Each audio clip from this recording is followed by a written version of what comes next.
What's up, guys? This is Coach Grant with First Down Training, and today we're going to be breaking down a wide receiver football IQ quiz to test your knowledge of the wide receiver position. So I hope this video helps you guys out. Hope it could teach you a few new things. But also, fellas, if you are a wide receiver and you guys want to know the exact gym and on-field exercises you should be doing this offseason to take your skills to the next level, check out that very first link in the description below for our ultimate 8-week wide receiver workout plan. What you'll get access to is over 500 plus wide receiver drills and gym workouts, all structured with sets, reps, and an example of each exercise. So check out that very first link in the description below if you're interested, fellas.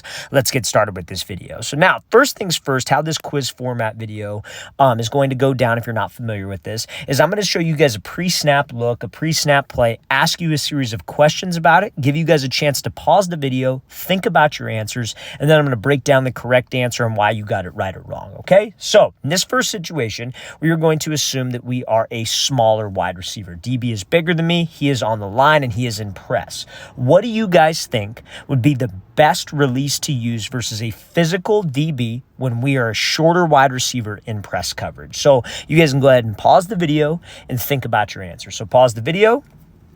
All right, let's break this thing down. So the key in this specific scenario is obviously that the DB is right up on the line. He is being physical, and that we are a shorter wide receiver. So if you're on the bigger side of things, let's say you're a taller wide receiver, bigger physical guy, and you got a DB who's right in front of you, acting like he's going to get hands right off the line, try to choke you off the line, whatever it might be. You could use something called like a shock release, where you come off the line, you just get super physical, you shock this DB and essentially push him, because everything within 5 yards is for the most part legal, and then get up into your route. But that's only if you were on the bigger side of things. If you're a shorter guy, like in this example, and you got a strong safety, a linebacker walk down on you, we're not going to play the hand fighting game. We're going to play the quickness game. So if you guys said something like a step back release, that would be 100% correct. So I'm going to play this example full speed. So you see how this wide receiver hits a step back, creates some space, gives a move, and then is able to win on that slant route. That is one of the easiest ways that you can get separation against a guy who wants to be physical and get hands on you. So when this wide receiver steps back, he's just creating more space for himself. He's creating distance between him and the DB, because when we have a little bit of distance, you don't want a ton of distance. You don't want to have this super big gap between you and a DB.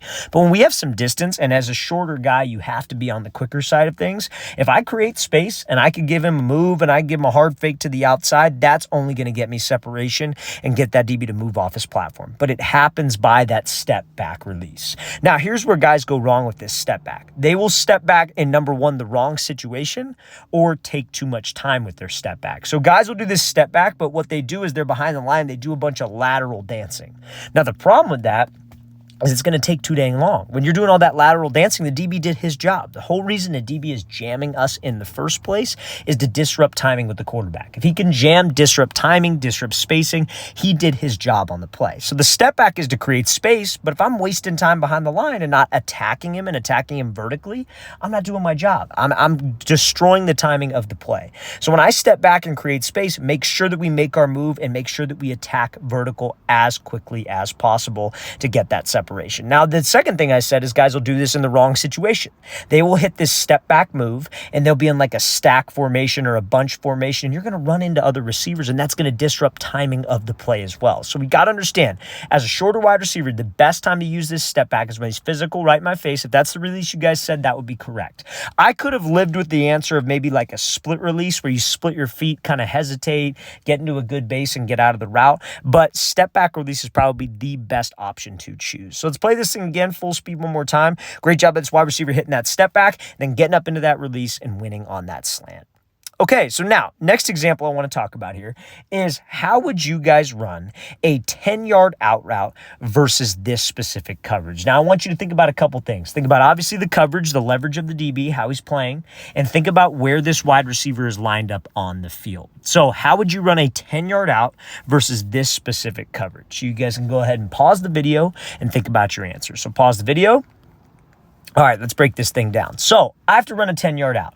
Where is this wide receiver split? It is obviously cut down. Now, what I mean by cutting your split down, because I know a couple of you have asked questions on that, and we do appreciate all the feedback. So if you guys have any questions, any video suggestions, you guys, don't hesitate to leave those in the comment section below. It's always great to hear from you guys. So cutting your split down is like, where is a wide receiver, an outside wide receiver, normally lined up? He's normally lined up on the middle of the numbers, top of the numbers, or bottom of the numbers, right? So if you line up closer than that, that to the offensive line, that's essentially cutting your split down. The split is how far or how close you are to the offensive line. So this wide receiver cut his split down. So because he cut his split down, we can anticipate this DB looks like he's in what kind of coverage? Head-up coverage. So if you guys said close the space and try to get like a reaction out of him, or attack his leverage outside and take an inside release, I could live with both of those answers. If you guys said attack his inside shoulder, then take an outside release and get skinny or stack and run the out route, I don't think that would be realistic in this situation. Here's why. Because I'm going to play this clip full speed and then we'll break it down. So this wide receiver takes the inside release,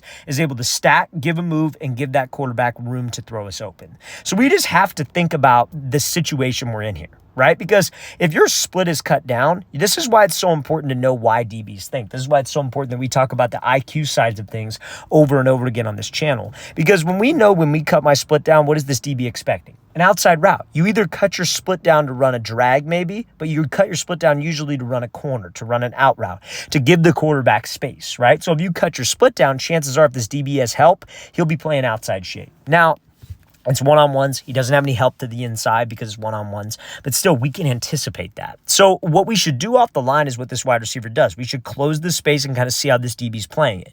See how he's shaded to the outside. We try to step on his toes. We see what he's doing, and then we take what he gives me with the inside release. So if that's what you guys said, close the space, react off of him, or maybe attack him outside and take the inside release, that would be correct. Because if we force the outside release in this case, and the DB is trying to keep the outside leverage, he is going to squeeze me all the way to that sideline, and I'm not going to have any space for my quarterback to throw me open. On any kind of outside breaking route, whether it's a comeback, a corner, an out route, or even a fade route, we got to give the quarterback some room to work with there. If we don't give him any room to work with, we are not going to get that ball, or it's going to be picked off, and that is our fault. So we need to make sure we get comfortable taking the inside release. Now, everybody asks me, when you take the inside release, oh, well, coach, what if he's right there? Like, what if I can't stack him? Then what do? You hit him with a throw by. That's why it comes down to having a plan at the top of the route always. You got to always have a plan as a wide receiver. And again, you don't want to think too much, but you want to think about, you got to do the pre-work in order to get better. Because so many wide receivers, they don't do the pre-work.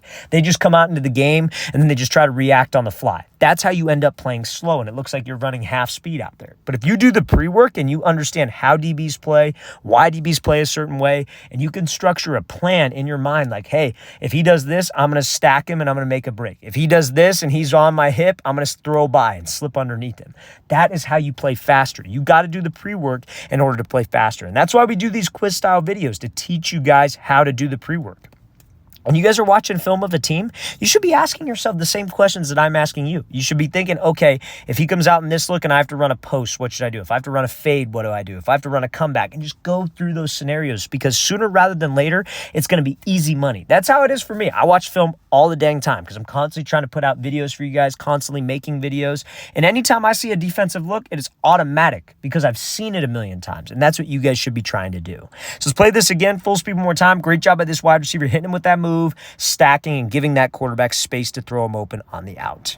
Okay, so now next example here, I want to ask you guys, how would you run a corner route versus this specific coverage? And mind you, the ball is to the inside here. So the ball is to this wide receiver's right. So it is to his right. How would you guys run a 10 to 12 yard corner route versus this coverage? So you guys can go ahead and pause the video and think about your answer. So pause the video. All right, let's break this thing down. So number one thing I am looking for here is close the distance. Okay, so if you guys said you would want to close the distance with the DB, attack his leverage outside and take the inside release, that would be correct. Now, this is very similar to the out route. A lot of people will ask me like, hey, coach, how do I run a corner route versus this look? How do I run an out route versus this look? But an easy way for you to think about it is think about it in terms of outside breaking or inside breaking routes, because it's honestly the same thing. You would run an out route the same way you'd run a corner route conceptually.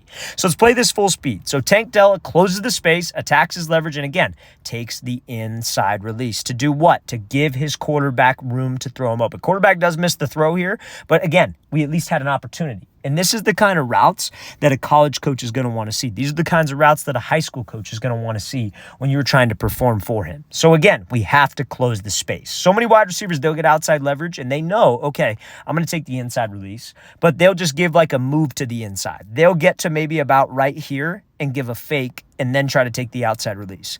But what's the problem with that? you have too big of a gap between you and this DB. So when you try to restack him, he's going to open up, take the correct angle, and cut off your stem. And then you're screwed. And then he's right on your hip. He's squeezing you to the inside all the way to his help. We want to try to make this DB uncomfortable. Let's try to step on his toes. So when I give him this move, I can go hip to hip with him and do something called getting skinny, which is essentially setting you up to stack or gets this DB right on your hip so you can throw him by. Okay, fellas? So we have to make sure anytime we have cushion, we close the cushion. If that's what you guys said, you would have gotten this question correct. Now, what would you do? I want to ask a scenario question here. You don't have to pause the video or anything, but I want to talk about this.